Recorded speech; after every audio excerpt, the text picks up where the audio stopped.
Okay. If you have two people, they're both bleeding, one is breathing, one is not, who do you go to first? One's not breathing. No, one that is.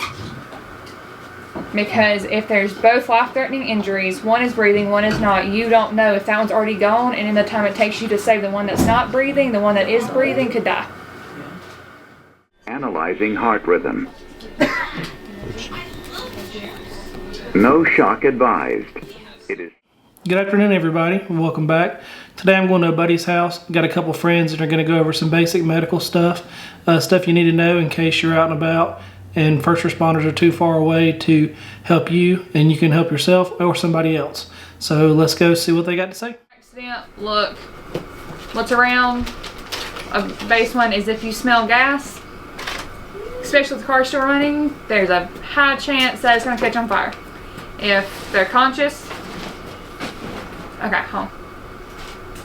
Does anyone know how to check if somebody's conscious, or if they're just asleep? Okay. Take them by the shoulder and talk. Perfect, thank you. First thing, talk to them. Not soft, oh hey, whisper. I mean, there's going to be other stuff going on. If they just got into, especially something traumatic, hit their head, it's going. Don't be too aggressive, but you're going to have to be a little aggressive with it. Shake shoulders. Try, ask for names, ask for information, ask if they know what happened, just something to get them. If they groan, hey, awesome. If they're completely knocked out, that's a little more serious. Do a once over sweep if you can see protruding bone. Okay, that's like probably the number one thing that we need to look at. If they're not responding, pain stimulus. In between fingers, just anything to get them to jolt, anything like that. Chest rubs work real well. Chest rubs do work well. Take knuckles. Don't worry about bruising. They just got into something they're already hurt. They're not really going to care about a bruise. In between breastplate, you can't get a response.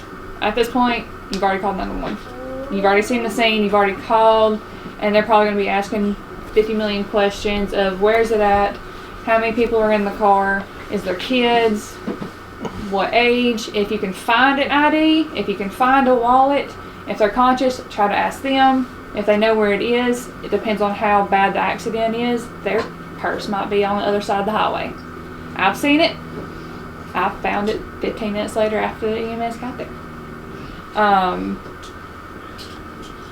Just kind of go from there. Look for any identification, like diabetics, epileptic, check wrists, check. Some people have tattoos of it. That's not always the go-to. Some people still wear their dog tags. I have my dog tags wrapped around my mirror from I was Army. Just if there's no identification or anything like that, you just kind of have to go with it. If there's any gas, get out. Calm the scene down as best as you can, especially if there's kids. If it's just you, you also have to try to get that person awake. If you see a car seat in the back seat, but you don't see a person, you kind of need to know if there's a kid in the car.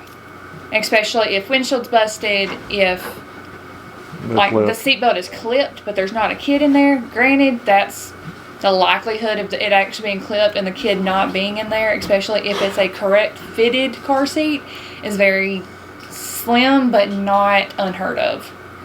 I mean, they could be sitting here and my 2-year-old does it. He'll slip it down and put his arms through it so it's just around his waist, and yeah, I could probably pick him up, especially with enough force, and he'll slip out of the car seat. So you do your assessment, you get him on the ground. Sweeps to see bleeding, anything of where it's. Usually they're going to be on the ground.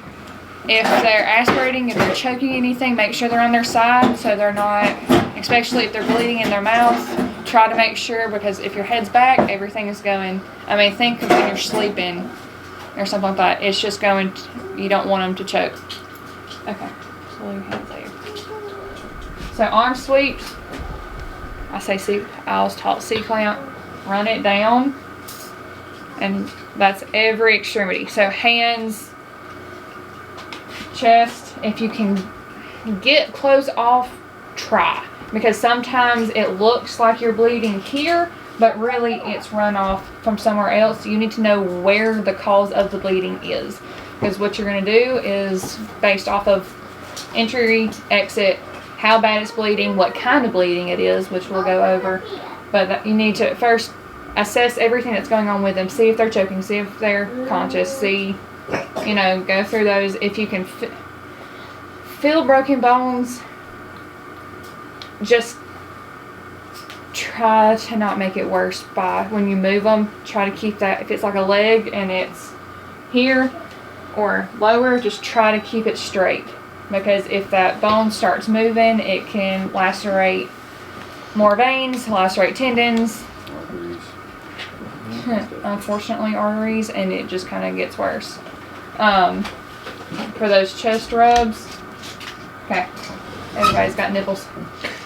Right between the nipples, right here on the start, and I mean rub as hard as you can, because that is one of the biggest pressure point pain points that if they're gonna wake up, that's usually what they wake up to, because that's big chest pressure. And even if they get hit by a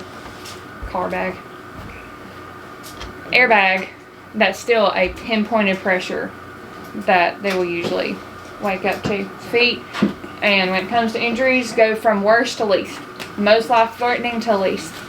Choking, breathing is always one of the number one. Make sure they're breathing, because if they're not breathing, it doesn't really matter what you do. And if you come up to an incident and there's multiple people, there's multiple victims and one's not breathing, but you have either one that is. Okay. If you have two people, they're both bleeding, one is breathing, one is not, who do you go to first? One's not breathing. No, one that is. Because if there's both life-threatening injuries, one is breathing, one is not, you don't know if that one's already gone, and in the time it takes you to save the one that's not breathing, the one that is breathing could die. Worst to least. And that's a sucky decision to make. Not everybody can make it, but if someone already has, you can always check for response. You can kind of hit their chest to see if they're just like holding their breath or something, but if they're just absolutely not breathing, you can't find a pulse, go to the one that's already responsive, or at least you can find a pulse and you can see they're breathing, because they have a higher chance of getting out of that situation than you trying to save the one that's not, and in the end you had time to save the other one and now they're both gone. Which happens. It's just kind of part of the scenario.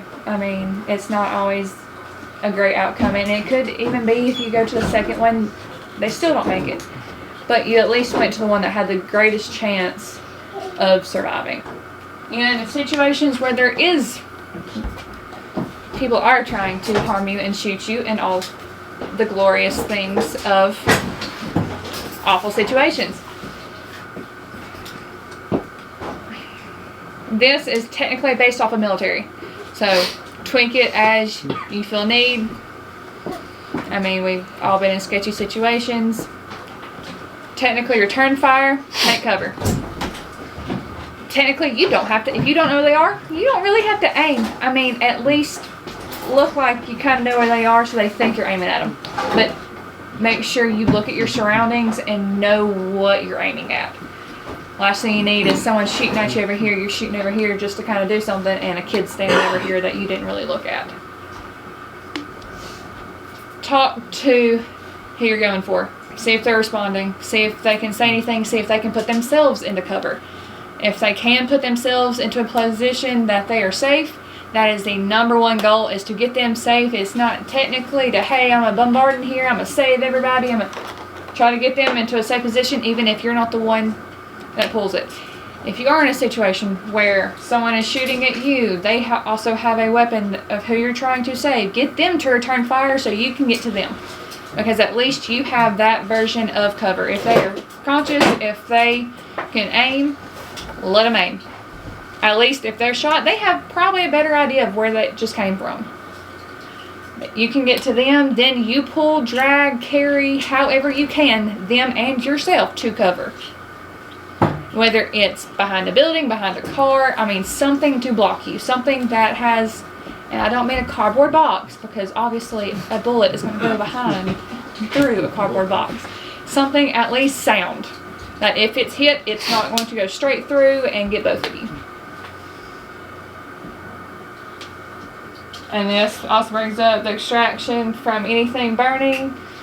Houses, cars, anything of that nature, get them out. Don't try to save them in the middle of the danger, because then you're both just going to burn.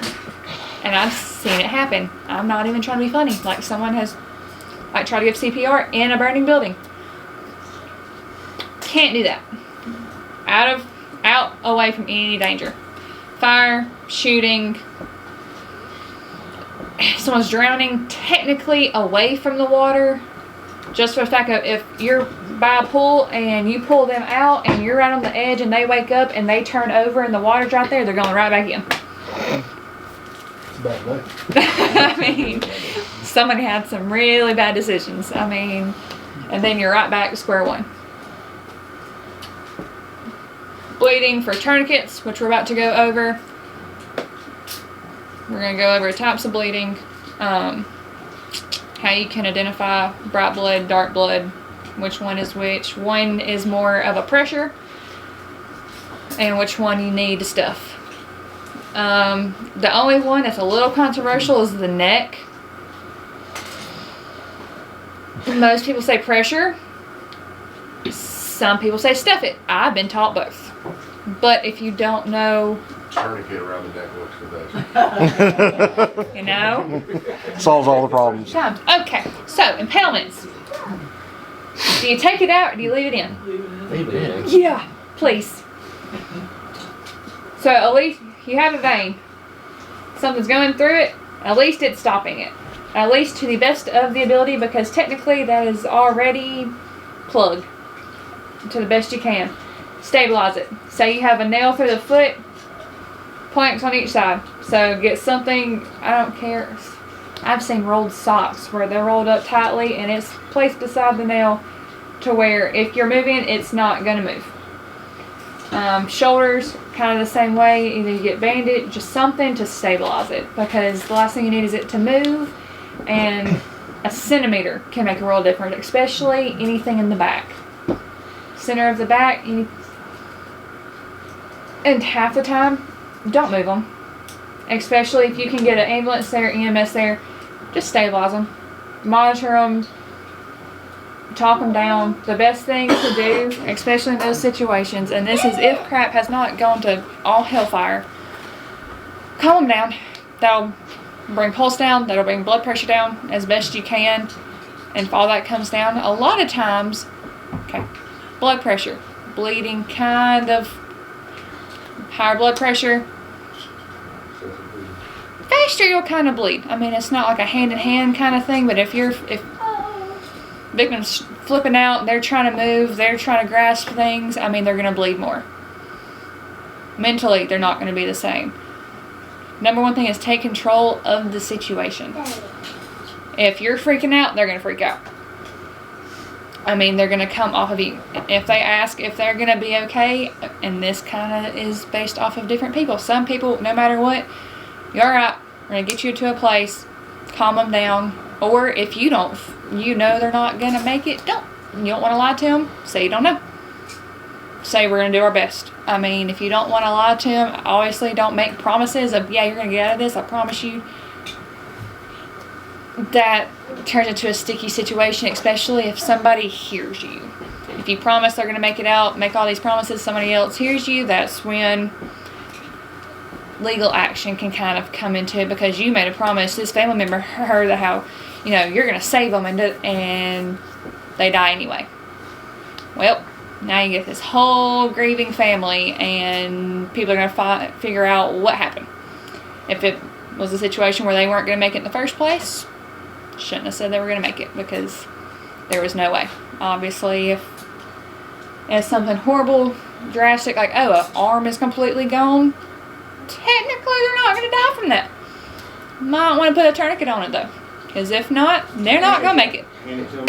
Okay, especially with things of the finger nature, just because they're off does not mean they can't go back on.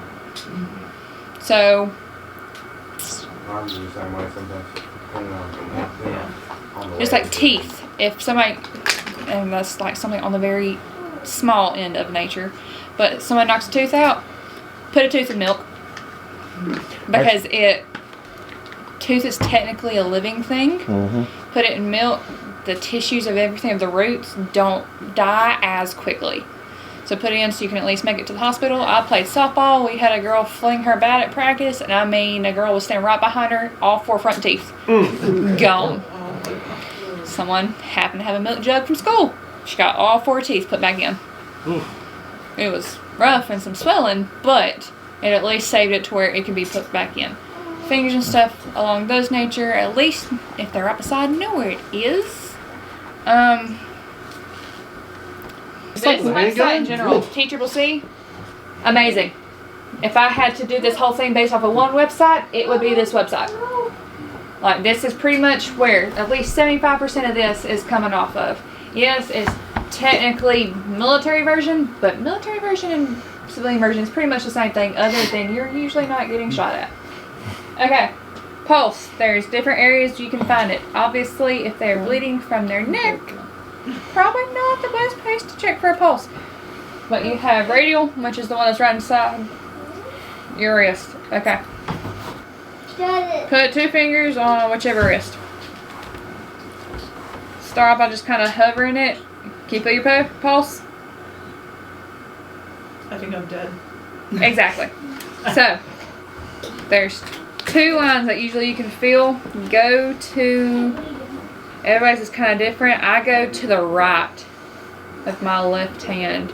You kind of have to push down a little bit. Not enough to where it blocks it, but you should be able to feel at least a small thump.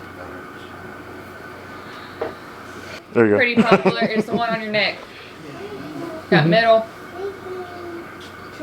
Oh, This yeah, is the that's- one where I usually find mine, because Yeah. That one's easy. this is a good one. You can usually, that's usually, depending on who it is, that's the 2 I usually go off of. A lot of times I go for wrist first, just because it doesn't feel as invasive in like a normal setting. Say, hey, they just kind of failed. It's not like they're bleeding profusely or anything. I usually go for the wrist at work. When I was a CNA, we went for the wrist just to take vital signs. I mean, that's just kind of like the go-to. The neck is more, you're trying to find it, you're trying to count it, trying to make sure the head's getting blood along those areas. You can't find one in either one, and sometimes you can't find them in those places, and you literally have to go looking for a pulse, because all you're doing is trying to find something. Yeah, That's a powerful one. yeah, bend at the elbow. It depends. Yeah, that doesn't have brachial for the infants. Yeah, it depends on adult, child, and I hate to say it, the size of the adult. Especially if you have thicker skin, or you're gonna be able to find a pulse on me a lot easier.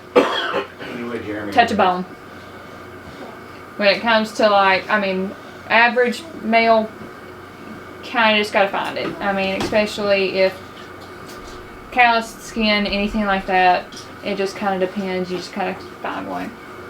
Little invasive one, you have that one right on the inside of your groin. I mean, to me, that's last resort. Do what? I can check it for more. I mean, Okay. last You can't resort. find, But another way, another reason to have to check for pulse, there's also the one in your Achilles heel, and you can kind of sometimes feel it on the top of your feet. If they have major bleeding on their leg and you want to see if they're still getting blood to their feet, check for pulse. I mean, and see if your tourniquet, if you can still feel a pulse past a tourniquet, you didn't tourniquet. You just kind of put a little rubber band. You gotta, the whole point of the tourniquet is to stop the bleeding. They're gonna scream if it's It's supposed to hurt. Yeah. I mean, this is one of those necessary evils of it's gonna hurt. I mean, you're cutting off circulation, but it's also cutting off circulation to save the rest of the body, if not that limb. Just because you tourniquet doesn't mean they lose it. It just means they're not gonna bleed out and die right now. Hypothermia, heat exhaustion, heat stroke, hypothermia. Okay, it doesn't matter if it's heat stroke, hypothermia, Do not do a major temp change. Do not pour water on them. Your body will go into shock. It doesn't, you don't sit here and automatically, depends on the fire. I mean, if it's something little like this, that's one thing, but big, that's like putting an ice cube in an oven. Like, it's not gonna work. It's just gonna make the body think that something's wrong and attack itself. Splashed into. So, hypothermia, cold, hypo, hyper, heat, hypo, low, hyper, high. Comes, that is what the internal body temperature is. So, early symptoms: shivering, fatigue, loss of coordination, confusion, and disorientation. This isn't, oh yeah, I'm kind of cold. This is like, I spent below freezing temperatures outside and not the clothes I needed to. This also can lead to frostbite. They're not the same thing. Just because you have hypothermia does not mean you have frostbite. Frostbite is a sign of hypothermia. It kind of, those two, it's one of those things that one can kind of coordinate with the other, but it's not vice versa. Late symptoms: no shivering, blue skin, slow pulse and breathing, and loss of consciousness. That is like extreme. They need medical attention then. When it comes to the early symptoms, you just need to get them warmed up. They need to get inside, they need to drink, they need to slowly bring their heat back up. You're going to do more damage trying to get them heated up fast than trying to do it slowly. So move person to a warm place. Remove any wet clothing. If you have dry clothing, awesome. Wet clothing, they're not going to get warm. If they're cold, cold freezes. I mean, it's just sitting inside a cold incubator if you still have the wet clothes on. Center of the body is what needs to be warm first. Cool fingers and all the things are warm. Vital things need to be warm first. Chest, head, neck, groin, where the major things are at. That needs to continue pumping blood. That needs to not think it's dying, because at one point you're going to get so cold your body is going to trick itself thinking it's already dead and just stop working. Spit. So, warm center of body, chest, head, neck, groin, all the vital things to make sure blood keeps pumping. Give warm beverages. Warm, not hot. That's another, I mean, if external things can make your body go into shock, internal things definitely make your body go into shock. Warm wrap body, head, warm blanket. Just kind of get them comfortably warm. If they say, hey, that's too hot, listen. Because yes, they might be cold and you're like, oh, well, you're just cold. That's why you're saying this is too hot. This is why you slowly do it, because if your skin's cold, you can also burn them. But you don't think you are because you know they're cold. But their tolerance to heat is also going to be different. And that can, rashes, burns, different degree burns. I mean, think of normal everyday. Like food that's hot to me isn't technically going to be hot to you. You can sit here and chew it, and hot chocolate and stuff. Like a lot of people that drink coffee have a higher tolerance to heat than people that don't. Just because they every day drink something that's hot. So people that usually drink sodas or water, stuff that's usually cold, they have a different, day to day it's a different preference, but in that situation they're going to have a different tolerance. And especially if they end up going unconscious, you don't want their mouth to be completely burned, because then it's going to cause swelling. When they try to do anything to help airways, helping airways through swelling in a mouth or throat is a pain in the butt. It doesn't work very well, and it technically causes more damage. So you kind of want to limit the amount of damage that it does. Okay, heat exhaustion, heat stroke. Stroke is 10 times worse than exhaustion. You can actually get heat exhausted a lot easier than you think. Someone can get heat exhausted mowing the lawn because they want to get it done. They haven't drank anything. They're just sitting there with the heat beaming down on them, especially if there's no wind, nothing to regulate the body with even anything cool. You can get heat exhausted. I get heat exhausted really easily. I always have, playing sports, military, whole 9 yards. I know I have to continue drinking, or I'm going to get dizzy and I'm going to have to lay down, or me and the ground are going to come into contact real quick. Done it. I tested it. We had a whole little science experiment. Not great. So, some of the symptoms are the same, but in almost different orders. So heat exhaustion, you're going to be faint and dizzy. I mean, you're going to be kind of swimmy. Some people's vision kind of dots up.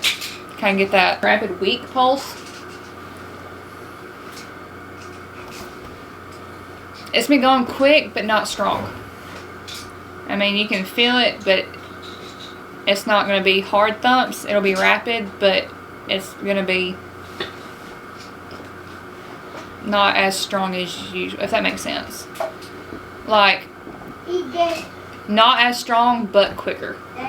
A lot of times trauma, it is fast, hard paced. And I mean, there's some people you can hear their pulse. I mean, if they're that much into it, like you can sit here and you can see it and you could swear. Especially if you can see a vein, you can see it. This is more quick, but it's not as, you really have to look for it. Nausea and vomiting, you're gonna feel sick to your stomach. I mean, and which honestly doesn't help the situation, because if you need fluid in you, you don't need to expel the fluid that's already in you, which is gonna make you even sicker. Cool, clammy, pale skin. So,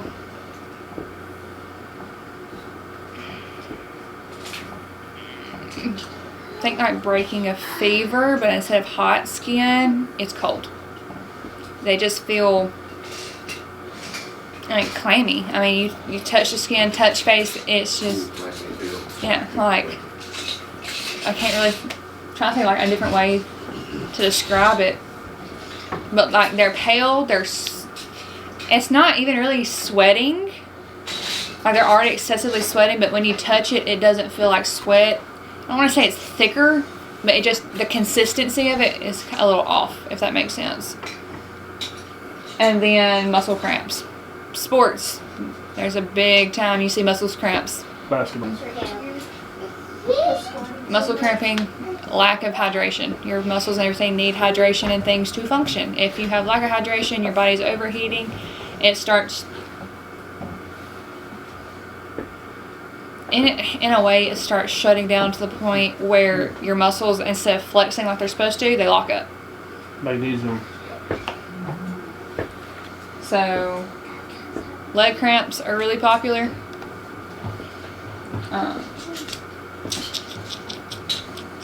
Some people have chest pain, but it's usually just because they're freaking out because they don't know what's going on. And it's spiking anxiety, spiking blood pressure, and that's usually what it is. It's usually not a cardiac event or a breathing event. It's just they're freaking out. Their body knows they're freaking out and something else is going on. So their chest is hurting because their blood pressure up, their pulse is up, everything's going. And the number one thing that they're worried about is, oh my gosh, my chest is hurting. I need to figure out what's going on there. And already they need to sit down in a cool environment and drink some water. And literally that can stop it. I mean, obviously do not have someone guzzle gallons of water. Contrary to most belief, that's not good. You can drink too much. It can actually harm you versus. But yeah, it's down here, you got the breastbone, where the breastbone comes down right here. It's right underneath that. So what you want to do is you go in and up, in and up, in and up. But now if they're laying on the ground, they're unconscious, they stop breathing. Or you can't get your arms around them. You can straddle them and go on and just push Kind of in. CPR, Yep. Yeah, CPR is more up here. This is going to be more underneath here because you want to put pressure to push that up and out. Like they showed there. You know, if someone's down, they may be unconscious. They may still be breathing. You don't want to just go over and start breaking ribs because you're going to do a lot more harm than you are helping them. So they tell you, you know, hey, you okay? You know, tap them. You know, if you got to, the sternum rub. I don't know anybody in this room that could withstand that sternum rub. Because, you know, hey, you okay? You talk like, hey, you okay? Because a lot of times they might be deaf. You know, by saying something to them, hey, you can scream all day long. They're not going to hear you. So make sure you get their attention. Tapping on them, sternum rub, talk to them. And then if there's other people with you, obviously, you you know, you want to get 911 coming, because we're not 911. There's a lot more medicines, a lot of stuff they can produce, you know, inject into you to make you start breathing again. So make sure you get help coming right away. If you're by yourself, you want to, you know, start CPR, obviously, because no one's going to call for it. You can, they actually do call. When you call, you know, and you might have had a class a long time ago, you're like, oh shoot, you know, dang, what am I supposed to do? Call 911, put them on speaker. They're trained, they have a whole bunch of paperwork right there. They can walk you step by step, no doubt. But what you want to do, you know, like Emily said earlier, everybody has nipples. So right in the middle of the nipple, come over there. You want to take the palm of your hand right here. You interlock your hands. And then you want to, if you're kneeling on the ground, because I'm probably not going to be laying up here on this table, but you want to get legs, knees right up next to them, and then just press hard enough. These don't click, but they have some of their clickers other than nothing. But you want to go 2 inches, and you want to go at a pace, like I said, 100, 120. So this right here is not, you have to be constantly. And then it's staying alive, so you can 1, 2, 3, 4, 5, 6. Oh, they do have clickers. Listen to that. So right here, you're not hearing anything, but if you listen closely.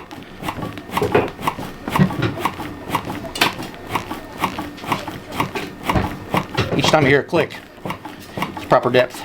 And you're gonna break ribs. There ain't no doubt about it. First time you go down, you press hard enough, it's gonna probably freak you out. But you keep going, don't stop. And then you're like, oh man, I'm big and strong, I can do this forever. Yeah. No, do it. Yeah, do it. Yeah, do it 6 seconds. Yep. And then you can do the rest, you know, 30 to 2. Then you're gonna have heat stroke. But on there, I mean, the best thing to do is just constantly, just keep doing compressions. You know, and you go till you're tired. I mean, you just keep going, and hopefully somebody can take over for you. And if there is somebody, keep switching out, because you're gonna get tired. Absolutely gonna get tired. They're not breathing. So if there's an AED available, a lot of restaurants, any of your buildings and stuff, most of them, schools, offices, they carry AEDs. So just like we go in, and you always want to be situational awareness. But with that AED, it's an external defibrillator. It'll give shock. It'll put your heart back in rhythm. If your heart's out of rhythm, a lot of times with you know, some of the adults that have problems and stuff, that's what their problem is. Their heart's just out of rhythm. It'll shock it back into rhythm. This is just a training device, but here on the pads, it'll show you where to put the pads. So one, you'll take them off. This one has got a picture, pretty picture right here. You post right up here. The other one, it'll show right here on the side. So while I'm doing chest compressions, I send someone to go get me AED. So once they come back, go ahead, unpackage everything, get everything ready. Just keep doing that stretch, but don't stop. And then once they're ready, you got everything ready to go, you can stop for a second, place these on here, and you'll continue CPR. And this will talk to you. It'll tell you. Analyzing heart rhythm. Do not touch the patient. So you want everybody clear, because you don't want to be touching on that, because if it does shock, it's going to go right through you. Analyzing heart rhythm. No shock advised. It is safe to touch the patient. And you want to continue. Check airway. Check breathing. Check pulse. And it's fast. If needed, begin CPR.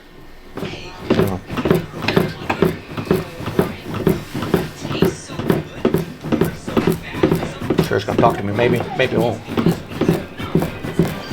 Come on. Okay, you lost him. Yeah, lost him. No. But it will say they're shocked. It should come on. I don't know. This training one, it's old. But if it does come on, shock advised. It'll analyze again and say shock advised. And it'll have a button. This button right here will light up. Make sure everybody's clear. Don't be anywhere around it.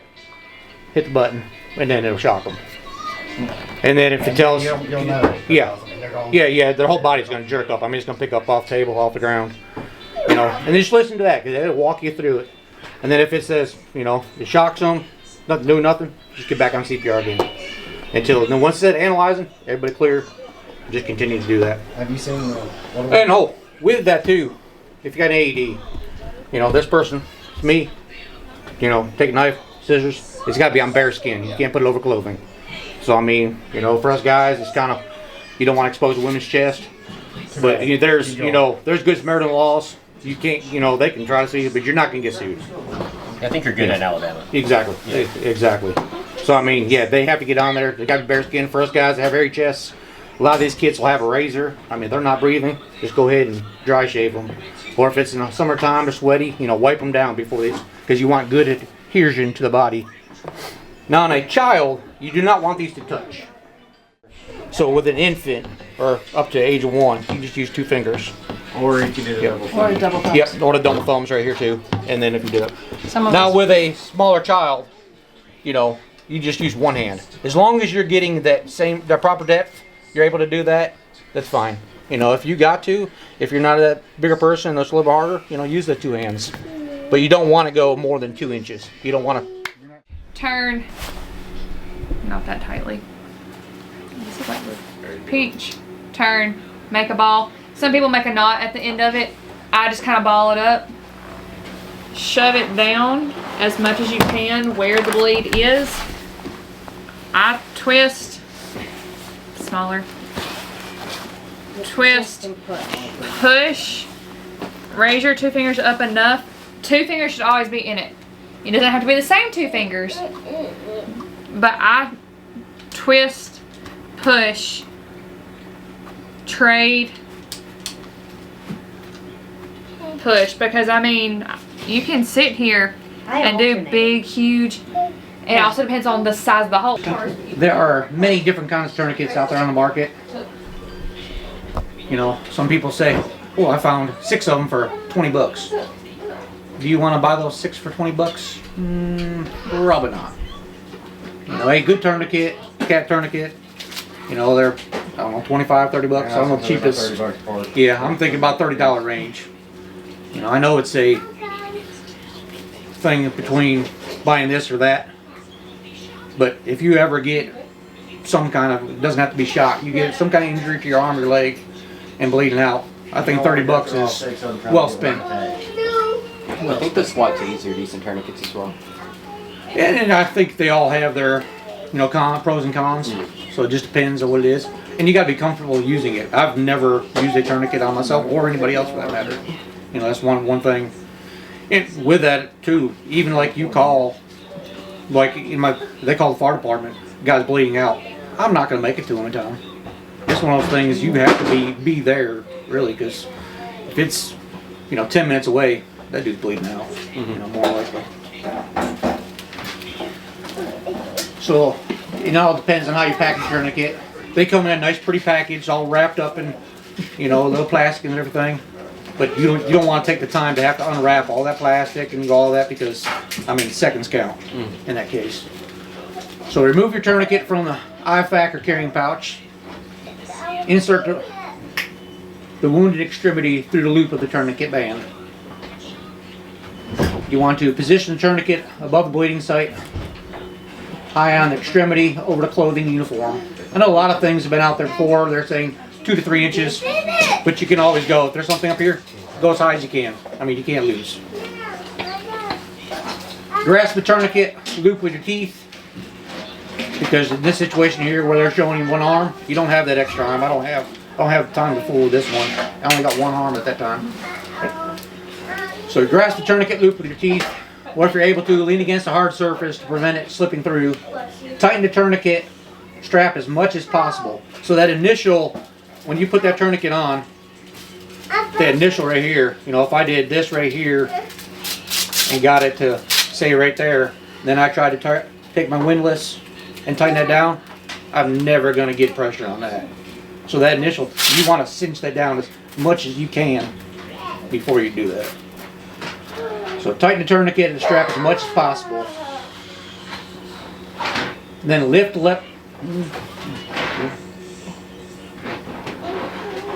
lever arm of the ratcheting buckle and tighten by ratcheting the tourniquet until the blood has stopped.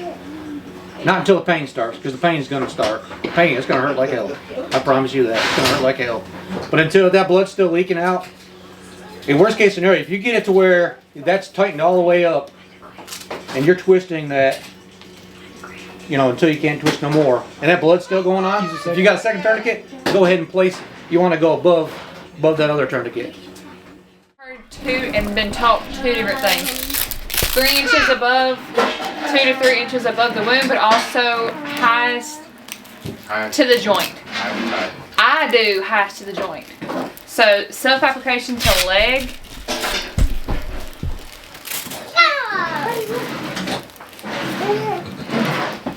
If you have to sit here and actually like wrench it.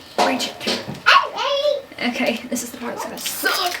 Okay, we're gonna go right there because, okay. If you do your leg well enough, you won't be able to stand on it. If I put any pressure right now, I feel like I'm about to bust it, and I can't put pressure on this leg right now. And I can feel, if you put it on your leg, you can feel the difference in your feet. This one will start getting cold, or whatever one you apply it to will start getting cold because it's the lack of circulation. Now, if you're practicing this, don't hold it there for long periods of time because then you will need medical attention. But when you're letting go of it, you'll feel it. Just slowly kind of.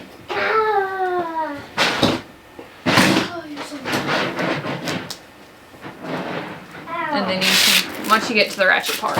You know, upper arm, if you can't get above that, you know, it's not going to do you a bit of good putting down here.